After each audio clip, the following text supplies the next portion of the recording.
Hello student, BSc third year botany में हम पढ़ रहे हैं टेक्सोनोमी एंड एम्ब्रियोलॉजी और इसमें हम पढ़ रहे हैं यूनिट थर्ड में जो अपना आज का जो टॉपिक है वो है लघु बीजाणुधानी की संरचना। लघु बीजाणुधानी की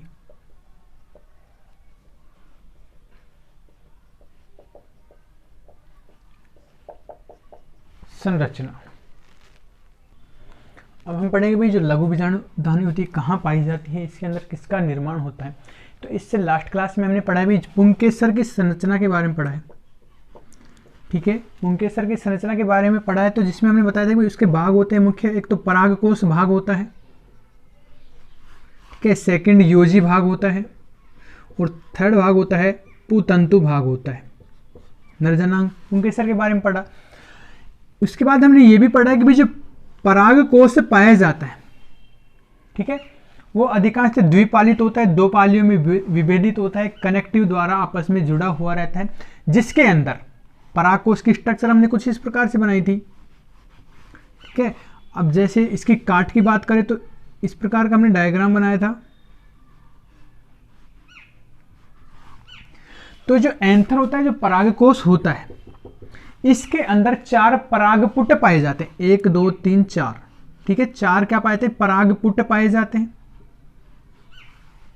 ठीक है, या हम कह सकते हैं कि 4 क्या पाई जाती है? लघु बीजाणुधानी पाई जाती है। लघु बीजाणुधानी, इसके आधार पर हम बताया था कि भाई कुछ जो परागकोश होते हैं, ठीक है, उसके अंदर क्या पाए जाते हैं? 4 पाए जाते हैं बीजाणुधानियां, तो उसको हम क्या बोलते हैं? चतुष्क बीजाणुधानी के भी कहते हैं। तो जहां से हम इस डायग्राम में बातें कर रहे हैं लघु बीजाणुधानी की संरचना की, तो इसमें कितनी भी 4 लघु बीजाणुधानी होती है। क्या होती है? परिपक्व लघु बीजाणुधानी की संरचना होती है, जिसमें 4 क्या होती है? लघु बीजाणुधानियां होगी। अब जो लघु बीजाणुधानी होती है, इसके अंदर लघु बीजाणुधानी होती है, इसके अंदर किसका निर्माण होता है? लघु बीजाणु का निर्माण होता है। नाम से स्पष्ट है, लघु बीजाणुधानी। जहां लघु बीजाणु पाए जाते हैं क्या होती है? लघु बीजाणुधानी। तो लघु बीजाणुधानी के अंदर किसका निर्माण होता है? लघु बीजाणुओं का निर्माण होता है। तो अपना जो टॉपिक है क्या है? लघु बीजाणुधानी की संरचना। तो इसकी संरचना के बारे में पढ़ेंगे कि भाई जो लघु बीजाणुधानी होती है इसमें भी कौन कौन से भाग पाए जाते हैं। तो लघु बीजाणुधानी की संरचना में क्या होती है? परागकोश भित्ति होती है। जो भित्ति होती है उसको भी 4 भागों में विभेदित किया गया है कि भाई लघु बीजाणुधानी में पहला होता है परागकोश भित्ति, परागकोश की भित्ति। ठीक है, अब ये इसमें 4 प्रकार की भित्तियां पाई जाती हैं। ठीक है, इसे 4 भित्तियों में विभेदित किया गया है।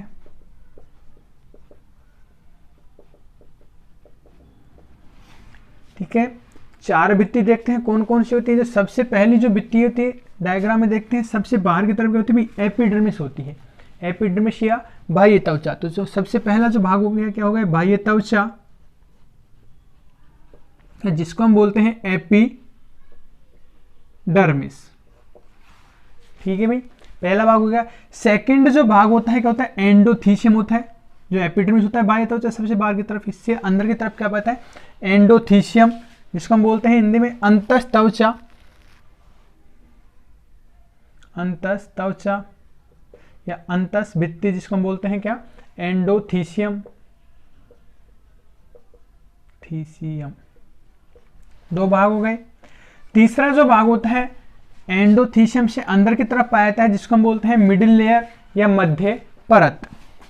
थर्ड भाग होता है इसका मध्य परत या मिडिल लेयर।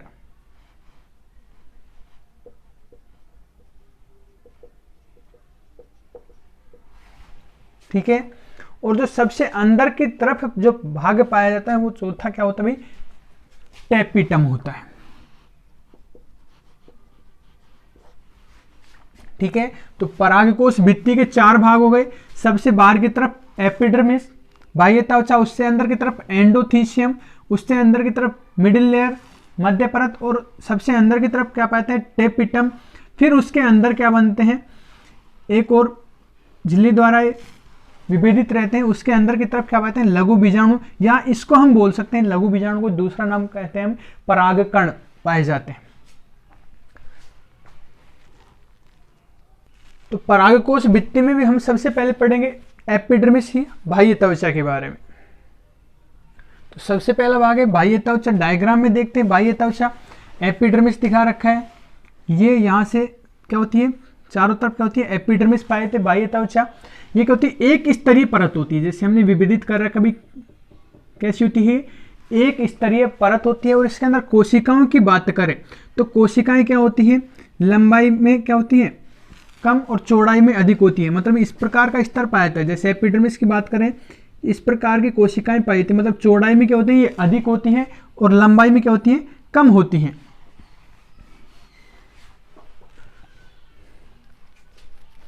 तो यह है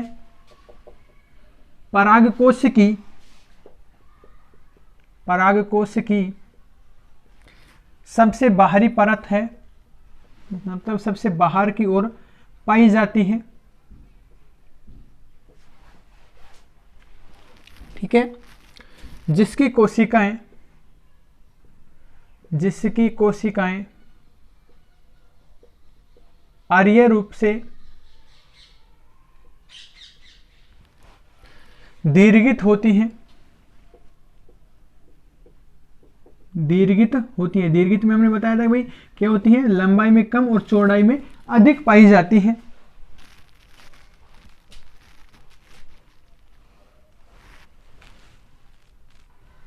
यहां तक क्लियर है। सेकंड जो भाग होता है इसका क्या होता है भाई, एंडोथीसियम होता है।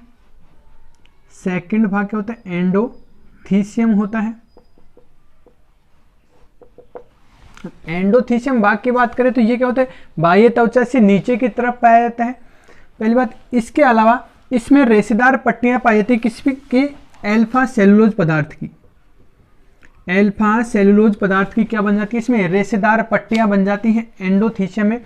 और यही क्या होता है कि जो परागकोश का जो स्फुटन होता है, मतलब एक तरह से फटना, जैसे कोई भाई ये क्या है, परागकोश है द्विपालित।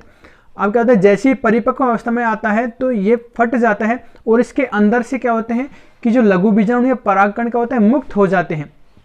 तो जो एंडोथीसियम होती है, इस परत का जो स्फुटन होता है उसके लिए जो रेस्पॉन्सिबल होता है, जिम्मेदार होता है, कौन होता है, अल्फा सेलुलोज। क्यों, क्योंकि हमने बताया कि भाई एंडोथीसियम होता है, इसमें क्या बताएं, अल्फा सेलुलोज पदार्थ की रेशेदार पट्टियां बन जाती हैं। अब जैसी परिपक्व अवस्था में आता है तो इसमें क्या होता है, सेलुलोज के कारण इसमें खिंचाव उत्पन्न हो जाता है। अब जैसे इसमें खिंचाव आता है परिपक्व अवस्था में होने पर, तो इसका परागकोश का क्या होता है, स्फुटन हो जाता है, मतलब फट जाता है परागकोश। इसमें हम लिख सकते हैं भाई अंतःभित्ति की सेल्स पर या कोशिकाओं पर अल्फा सेलुलोज पदार्थ के जम जाने से रेशेदार पट्टियां बन जाती हैं। रेशेदार पट्टियां बन जाती हैं। इन कोशिकाओं में शुष्क परिस्थितियों में, इन सेल्स में हमने बताया था कि भी जैसे मैच्योर परिपक्व अवस्था में आता है तो इनमें क्या होता है, खिंचाव उत्पन्न होता है। तो इन कोशिकाओं में शुष्क परिस्थितियों में खिंचाव उत्पन्न होता है।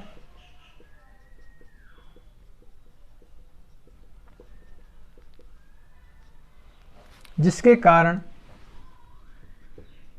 कारण परागकोश का स्फुटन हो जाता है। परागकोश स्फुटन होता है या हम कह सकते हैं परागकोश फट जाता है।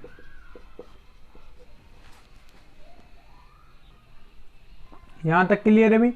उसके बाद जो थर्ड भाग होता है इसका हमने क्या पढ़ा है कि थर्ड भाग क्या होता है भाई, मिडिल लेयर या मध्य परत। ठीक है,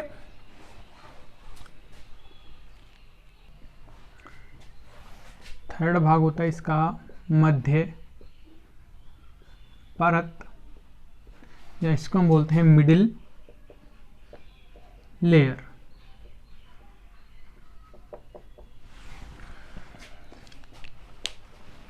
अब जिसका नाम ही क्या है, मिडिल लेयर, मध्य परत, हम आसानी से लिख सकते हैं कि भाई यह जो भाग पाया जाता है कहाँ पाया जाता है, एंडोथीशियम से अंदर की तरफ पाया जाता है या अंतःभित्ति से अंदर की तरफ पाया जाता है। ठीक है, जो मध्य जो परत होती है, इनके स्तर की बात करें, मतलब कोशिकाओं के स्तर की बात करें तो ये लगभग 1 से 3 स्तर की पाई जाती हैं। जैसे हमने पढ़ा भाई क्या, सबसे बाहर बाह्य त्वचा एक स्तर का होता है, उसके अंदर की तरफ क्या पाया जाता है, एंडोथीशियम। ठीक है, और एंडोथीशियम के जो अंदर की तरफ कहता है मिडिल लेयर, मध्य परत, तो इनकी जो कोशिकाओं के स्तर की बात करें तो लगभग 1 से 3 स्तर का पाया जाता है। जैसे ये वाली जो कोशिकाएं होती हैं, ये क्या होती हैं, मिडिल लेयर, मध्य परत की पाई जाती है। और जो मध्य परत की जो कोशिकाएं होती हैं, इनका जो जीवन काल क्या होता है, अल्पकालिक होता है। तो मध्य परत में हम लिख सकते हैं कि भाई ये अंतःस्थिशियम, या हम कह सकते हैं एंडोथीशियम के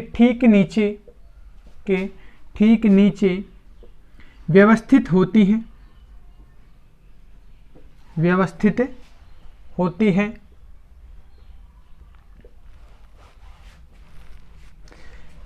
मध्य परत की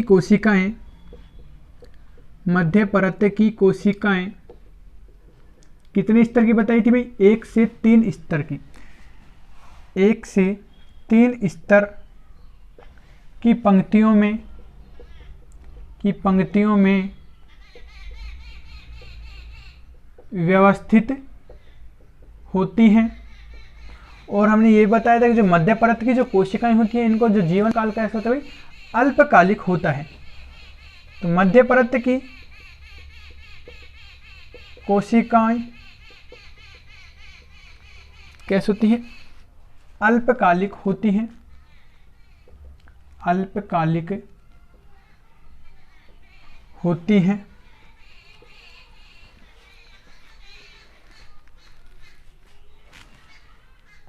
तो यहां तक क्लियर है भाई। पराकोष के भित्तियों के हमने 4 भाग बताए थे, जिसमें से हमने पहला भाग पढ़ा क्या है, एपिडर्मिस बाह्य त्वचा सबसे बाहर की तरफ पाई जाती है, एकल स्तर के रूप में पाई जाती है।